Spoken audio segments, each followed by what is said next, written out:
The third scripture lesson comes from the letter to the Colossians. I will read chapter 3, verses 12 through 17, which you can find on page 201 in the New Testament section of your Pew Bible. Listen now to the word of the Lord. As God's chosen ones, holy and beloved, clothe yourselves with compassion, kindness, humility, meekness, and patience.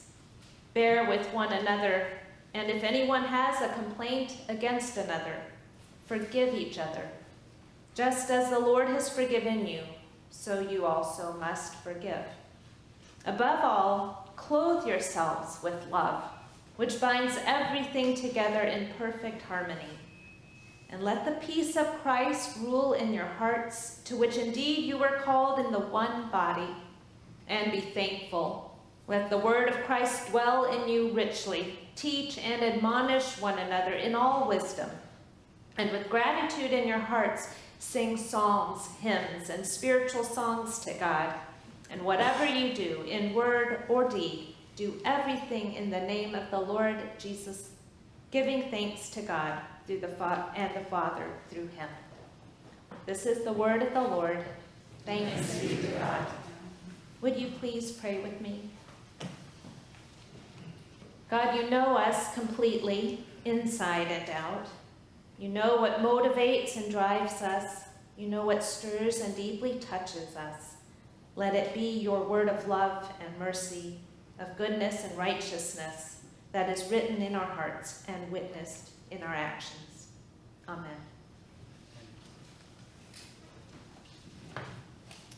The first course that I took when I began my studies in ethics at the University of Chicago Divinity School was Introduction to Philosophical Ethics. And though I had come there to concentrate in ethics, I didn't yet know the overall landscape of that field of inquiry. That is why I was so glad when, from the outset, my professor, Franklin Gamwell, oriented all of his students around two fundamentally different approaches that have shaped the entire Western tradition, reaching all the way back to the ancient Greek world. One approach to ethics has concerned itself with pursuits of the good life. What is the good life, either personally or for society? If we want to live the good life, what are those good things, the ideals, goals, and outcomes that we should be striving for? For some, the good life is wealth for themselves. For others, the good life is taking a vow of poverty. The ancient Greeks thought that people with different vocations would have different visions of the good life. A musician, a politician, a teacher might identify different things to be the highest good. The second approach to ethics has concerned itself not with the question, what is the good life, but rather with the question, what is right? What is the right thing to do? Regardless of what you want or wish to pursue as the good life, what should you do? That's where rules, laws, and commandments come in. We all know that sometimes the right thing to do is not necessarily the thing we would choose to pursue, and that's precisely why we need some law or commandment imposed upon us. This is all very philosophical. In real life, the approaches are not so tidily distinguishable because in real life, both come into play. In fact, it's precisely because people are all busy pursuing their visions of the good life, and because their different visions can and often do come into conflict, that society has to set some rules and laws that arbitrate among competing pursuits of the good life. This is what we find, I think, in the Bible. Throughout the Bible, we find God equipping humanity with what they need to live well. God liberates the Israelites from bondage in Egypt. No longer slaves under Pharaoh, they are free to pursue the good life as they envision it. And God promises to lead them into a land flowing with milk and honey, a land in which they may multiply greatly and in which their future generations may flourish and thrive. That is God's desire for them. And yet one of the first things God does for them is to provide them with the 10 Commandments. In wisdom, God knows that the Israelites, especially in their freedom to pursue their different visions of the good life, will need laws so that they will know what the right thing to do is. So God revealed to Moses the 10 Commandments on stone tablets and ordered him to instruct Israel to observe them.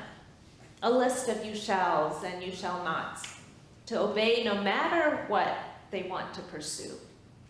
God instructed Moses to say to them, "You must therefore be careful to do as the Lord your God has commanded you. You shall not turn to the right or to the left. You must follow exactly the path that the Lord your God has commanded you, so that you may live and that it may go well for you, and that you may live long in the land that you are to possess." I suspect that nobody likes to be told what to do and what not to do. Everybody would prefer to be free to do whatever he or she chooses. And yet, if people are going to live in harmony, rules and laws that enforce our duty to do the right thing are necessary. And this is why, from the beginning, these two different approaches to ethics have wrestled with one another. In the Bible, from the moment God first gave Israelites laws to obey, it's evident that God deeply desired the Israelites not only to obey him, and not only to obey the laws, but to obey them, to want to obey them. So God tells Moses to tell them, "Keep these words that I am commanding you today in your heart." It is fascinating to see how centuries later, the prophet Jeremiah profoundly understood the importance of keeping God's commandments in our hearts. He understood that it's not enough to obey God's commandments by our actions only. Our hearts, too, must obey them. So important is this insight that when God makes a new covenant with Israel, God says it will not be like the covenant I made with their ancestors when I took them by the hand to bring them out of Egypt, a covenant that they broke. But this is the covenant that I will make with them. I will put my law in them. I will write it on their hearts. All the more explicit is it now that God's law is to be internalized.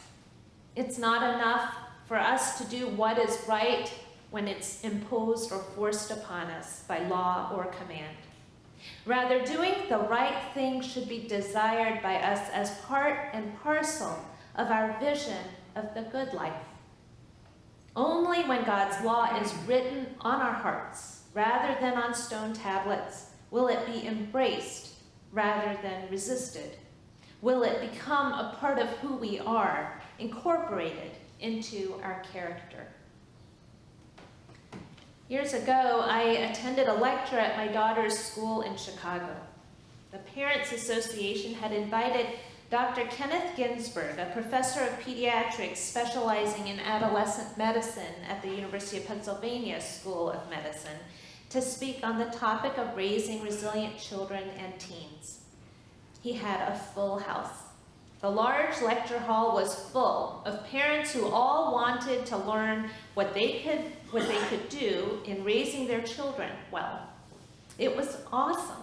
I thought to myself, how energizing it must be for him whenever he sees so many parents desiring to be the best parents that they can be. And Dr. Ginsburg began his talk with an observation that immediately resonated with his audience. He told us that he had spent the earlier part of the day with sophomores and juniors at the school, and that from what he observed, our kids were terrific, and our kids were stressed. They were stressed, he said. about the kind of college they were expected to go to, the kind of SAT score, extracurricular activities, sports, and accomplishments they would need in order to gain admittance into the school of their choice. He also observed that parents of such kids he encounters, like the parents in that lecture hall that evening, often put their energy into raising their children to be the best 18-year-olds they can be. You've heard me perhaps say this before.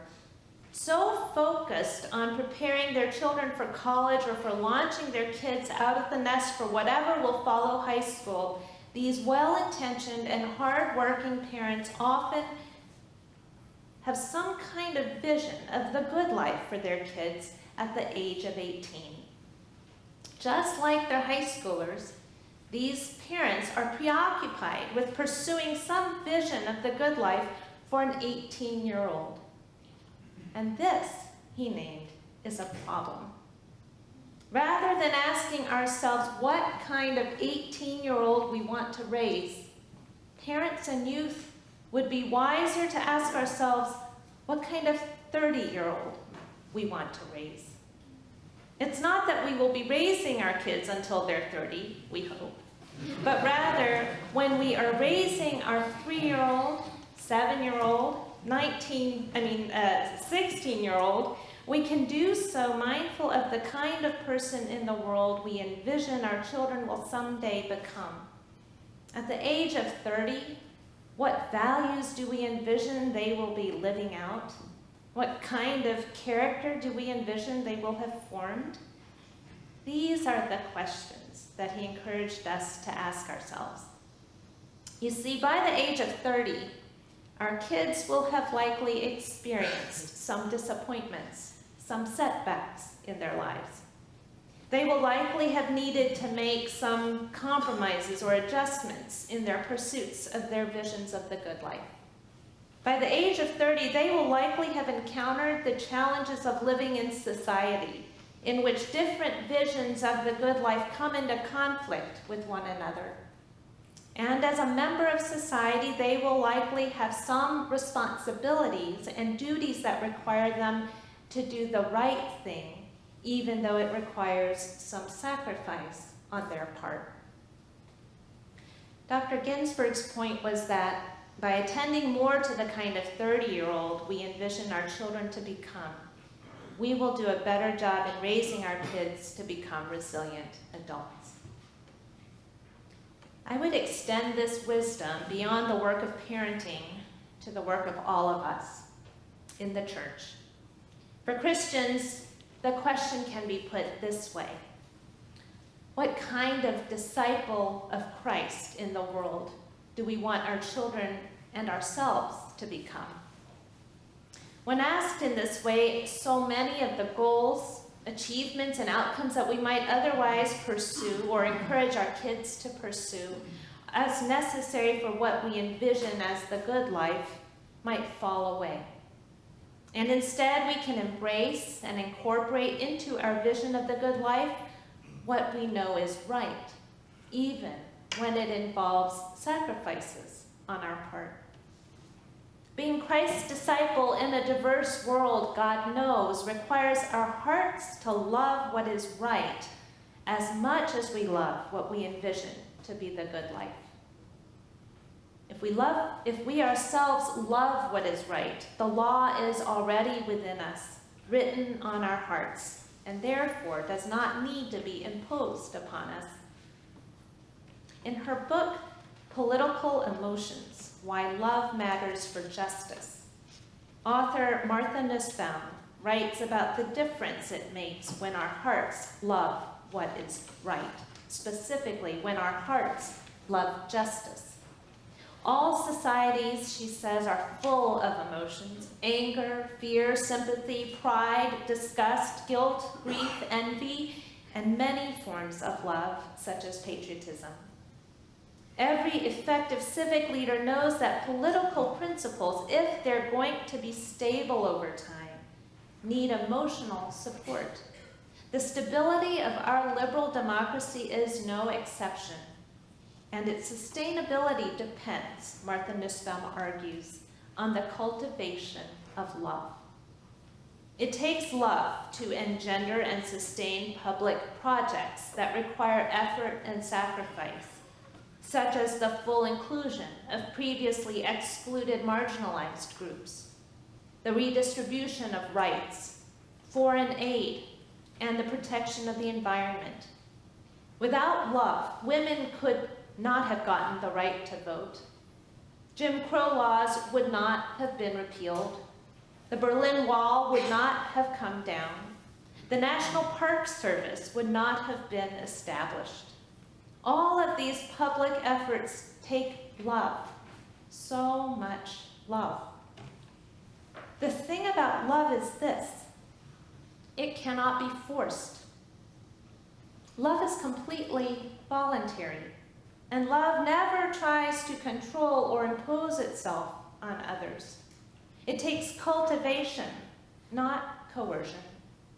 And so when God makes a new covenant with the people of Israel, God says to them that it will not be like the covenant God made in the past. This time God will place it within their hearts. And so when Jesus talks about the 10 Commandments and all the laws given by God, Jesus summarizes them in terms of love. Love of God and love of neighbor. Of all the emotions that we might feel in our hearts, love has generative power. Love generates action, service, and most of all, sacrifice. And when it involves sacrifice, love generates a new creation. The world cannot be recreated just by all of us pursuing our own visions of the good life. That is not the new creation made possible in Christ. The world becomes a new creation when love of God and love of neighbor are so written on our hearts that what is right and just for all becomes part and parcel of what we take to be the good life. Amen.